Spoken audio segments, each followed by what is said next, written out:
What's up, guys? It's me, Nash, and my dad, Dave. What's up? Today we're here again with the Everest 10. Yeah. we're gonna see if we can't get this receiver thing to work for once and all. We had a receiver went bad on us. We got a replacement from Red Cat. That one didn't work out for us either. Go ahead and take that top off. Yeah. This bad receiver. I don't know what happened. We put it in. We had steering. We bound it. We had steering. We couldn't get it to go move back and forth. And then eventually in messing with it, trying to figure out what was going on, we lost steering too. I don't know why. I don't know what happened. I don't know if it was something that we did or what. But we are going to go with a different style. We decided to buy a couple of them from iFly. Right here. They're cheap. I got these for a pair for $20. I think you can get them for about $10 a piece from the right place, 11 or $12 in some spots. They do have waterproof ones that are a couple bucks more. I read on the internet people were saying that they're the exact same as these ones. These ones just don't say waterproof. One guy said that he had this particular one on his rock crawler and completely submerged it in the water and had no problems, and it continued to work after it dried out too. So yeah, this is the iFly by FS GR3E receiver. It's a 3-channel receiver. They say it's a viable replacement for the stock Red Cat one. Alright, so let's get started. First off, let's take the battery disconnect, and then unhook the receiver that we're not going to use. And this receiver that we are going to put on there, they say it's nothing special. It is a 3-channel that works, and that's it. We're not flying planes or helicopters here, so we're not too worried about it. We're just looking for a random one that can get this thing going, so then we can get some videos on the rocks and snow and stuff like that on YouTube. You want me to get the first one? Yes. Alright. He has trouble when there are two of them right next to each other. Because he just doesn't have the strength in his fingers, I don't think. I can get the one that's... Wiggle it. Up and down. Not that way. You don't want to bend the pin, so you want to go this way like this. Oh, that way. Okay. See? Yep. Okay, that's the one that we got. What are we going to do with that? This one just... Garbage. Alright. On the note of putting... we're going to bind this. So that's what this video is going to be. We're going to show you how to put in this receiver and bind it. And putting it in. Note on the Red Cats and on a lot of the RCs these days, they color coordinate receiver and the ECS. Or not receiver, sorry. Servo. The servo on ours is brown, red, and yellow. The ECS is white, red, and black. Yes. Okay.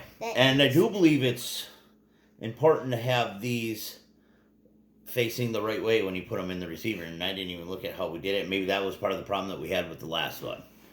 But maybe, but we're just gonna try these anyway. And the ECS goes into your channel 2 port. They're marked there. Channel 2. So we're going to put that in the channel 2. And we are going to put the white... The white... red and black? No, the white wire facing the sticker. The sticker there. Sticker? Yeah. Okay. And then after that... I believe that is the correct way to do it. Because this is a binding video, we're going to need the bind plug. Bind plug. Good. Alright. So then the bind plug goes into the third channel, or the bind channel. These also have a VCC in them. Fairly new to electrics. I had nitros in the past. I'm not even as 100% sure what the VCC is, but it's there. It's there, and I'm wondering. I don't know. I don't know what that's for actually. I have no idea. So when binding, you do not need the servo plugged in. You only need the ECS and the bind plug. So we got that in, and when we turn on the car, turn it on. There should be a blinking light. It helps if you plug it in. If forgot to plug the battery in. That's what All thing right. you need to do for it to actually work. Yeah. So when you plug it in, you see it blinking with you got the bind plug in. It's blinking here. Our ECS is also blinking. That was one of the problems. Even after we bound it last time, this never stopped blinking. I think that was part of the problem. It wasn't communicating with it. Yeah. So we have our bind plug in. We have our receiver. We can see it's blinking. Yes. So now that we have that on, we are going to turn on the remote. But before we turn on the remote here, put on the lip, turn the lip on.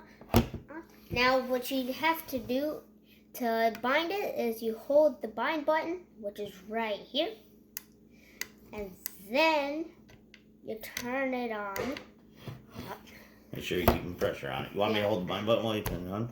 No? I got this. There we go. All right. And then you the see it status blinking? button should be blinking. And you see the receiver light stop blinking and is solid red now. That means it bound. So go ahead and stop that. Go ahead and let off. Shut off the remote. Boop. Yeah. Boop. Okay, remote off. Power off on the car, the ECS. We're going to go ahead and pull the bind plug off. We're going to go ahead and put that one so then we can see if we got steering too. And I do believe, so then I believe on the servo, the yellow wire will go towards the sticker, if I recall correctly. So we're going to go ahead and put that in. There we go. We're just going to set it up on here for now. Turn on the remote. Remote on. First. There you go. ECE Turn on. on there. Let's check. So, woo! Looks like it works. Yep. Let's check about the steering. Yes. So I don't know what we did, what happened with the Red Cat one, but it was the Sci-Fi seems to be working. So next, what we're gonna do is we're gonna install the antenna tube, and we're gonna mount the receiver. However, we are gonna need this to put on the antenna. I think it's kind of important to mention that when you put in the receiver or the antenna tube, whatever you do, you can shorten your antenna tube. Do not cut your wire. Wrap the wire around somewhere so that it doesn't take up as much space or isn't at risk at getting caught on something. But do not cut that wire. You will lose all range, and your receiver won't communicate with it correctly. So start putting. So what you do is you make sure that the wire is inside of the small poke out tube. You put the big tube on. There's a little. Let's show them this. Right here, there's a little. There's a little bump there. Little hole that the straw goes in. Yeah. Okay. We found that with the stock Everest 10 body, you can fit the full straw under there. It just bends it over a little bit, and that's fine by us. We're not worried about that, so I think that's kind of... Wait, let's go a little bit more. So it's sticking out just a little bit top. And then we'll put it in here. Like that. But you can't see it, so... So the antenna tube's there. And then the antenna tube should be inside of the small circle thing. Last time we used double-sided tape, and it just didn't stick real well for us. So this time, I think we're going to try using a little bit of hot glue. We're just going to put a dab of hot glue on there, stick the EC or the receiver to it, and hopefully that holds it in place. This is also Mom's. That's another mom contributing again. Hopefully you liked it, that this gave you a little bit of information. Again, if you have troubles binding your controller, check and make sure that it's not set to bind to the old style receiver. And the way you change that is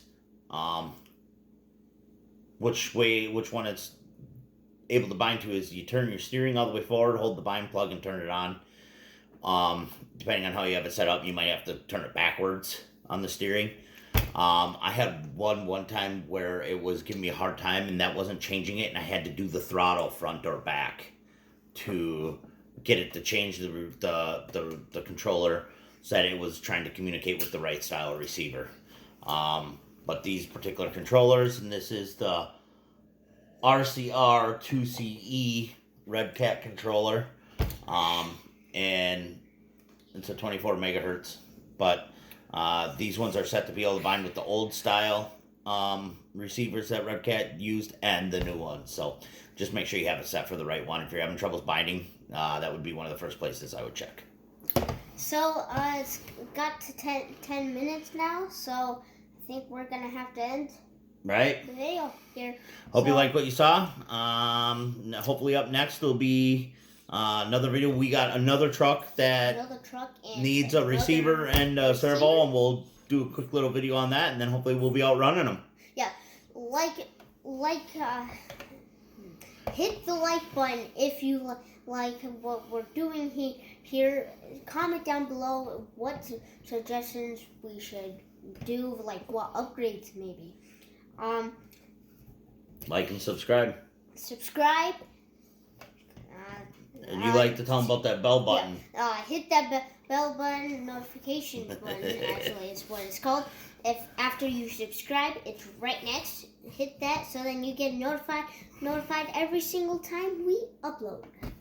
All right. Be good to each other, guys. Have fun.